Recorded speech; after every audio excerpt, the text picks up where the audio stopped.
le nécessaire pour le frapper. D'où, je dis, troisième hypothèse. Le Mali doit faire ce qu'il a fait, notamment ces 3 derniers mois. Il ne doit suivre que son chronogramme à lui. Il ne doit suivre que son programme à lui. Et il ne doit écouter que le peuple souverain du Mali et s'entendre avec les grands alliés du Mali. Je recommence. Hypothèse 3. Le Mali suit son chronogramme. Le Mali suit son programme.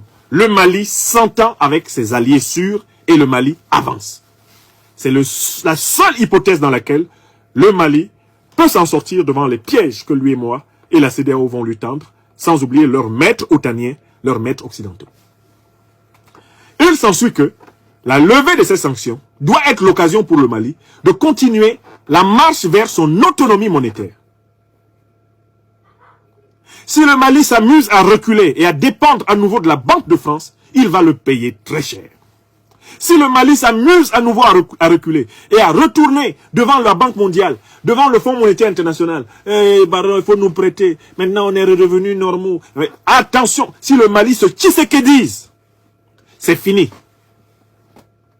C'est fini si le Mali se Tshisekedi. Vous avez vu Tshisekedi? Voilà quelqu'un qui a la tête du pays le plus riche de la terre. Oui, le pays le plus riche potentiellement de la terre, c'est le Congo. C'est le Congo Kinshasa, la République démocratique du Congo. C'est le pays qui a le potentiel de ressources naturelles le plus élevé de la planète Terre.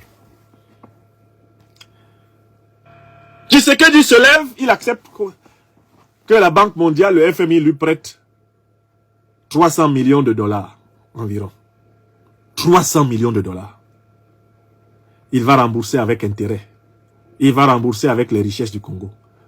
Mais je vous pose une question, mes frères et sœurs. Entre quelqu'un qui possède 300 millions de dollars, c'est-à-dire des billets de banque, et toi qui possèdes l'or, l'uranium, le manganèse, le bauxite, le cobalt, qui est riche, dans la tête de Tshisekedi, ceux qui ont 300 millions de dollars sont plus riches que lui. Alors que les 300 millions de dollars en question, c'est des écritures et du papier. C'est la planche à billets de la Federal Reserve américaine qui tourne. Les 300 millions de dollars là, du FMI et de la Banque mondiale n'ont de valeur que si tu les acceptes en échange de tes richesses. Si quelqu'un vient avec une brouette remplie de 300 millions de dollars, il vient même avec 2 avions remplis de 300 millions de dollars et que tu lui dises, j'en ai rien à foutre de tes billets, rentre avec ça chez toi. Il va rentrer avec quoi? Il va rentrer avec ses biens et rien d'autre. Donc qu'est-ce qui donne de la valeur à la monnaie? Ce sont les richesses qui sont reconnus équivaloir à cette monnaie. Mais quand des gens s'asseyent aux États-Unis et ils fabriquent 300 millions de dollars, ça correspond à quelle richesse? Est-ce qu'ils ont l'équivalent des 300 millions de dollars qu'ils fabriquent? Par exemple, ils disent qu'ils donnent aux Ukrainiens 850 millions de dollars. Est-ce qu'ils ont l'équivalent des richesses? Est-ce que vous savez que l'Amérique est en déficit?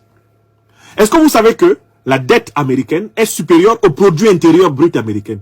C'est-à-dire que l'Amérique, là, elle peut être endettée de 300 à 400% au-dessus de ses richesses réelles. La masse